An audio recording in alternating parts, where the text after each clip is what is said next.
Murodxon To'rayev oktagonda ham hayotda ham orqaga chekinishni bilmagan yirtqich ruhi bilan esda qolgan o'zbek jangchisi. 1987-yil 4-iyul kuni Toshkentda tug'ilib, bolalikdan kuch va iroda uni o'ziga chorlay boshlagan. 17 yoshda Osiyo universal kurash chempioni bo'lib, jang maydonidagi birinchi katta qadamini qo'ydi. 2013-yilda professional MMA arenasiga kirib, 15 jangning 12tasida g'alaba qozondi.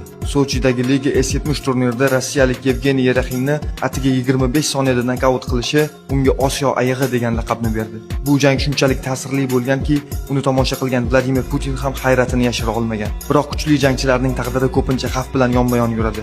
2018-yil yozda Toshkentdagi tungi klubda kelib chiqqan mojaro Xon To'rayev hibsga olinishiga sabab bo'ldi, lekin tez orada ozod qilindi. Oradan 6 oy o'tmasdan 26-noyabr kuni Chorsu savdo markazida unga pichoq bilan hujum qilindi. Murodxon To'rayev hech qachon jangdan qochmadi, na ringda, na hayotda. Lekin 2021-yil 19-iyul kuni Toshkentda yuz bergan halokatli avtomobil to'qnashuvi uning qisqa ammo yulduzdek porlagan hayotini so'ndirdi. Uning qabri boshiga kelganlar odatda jim turadi.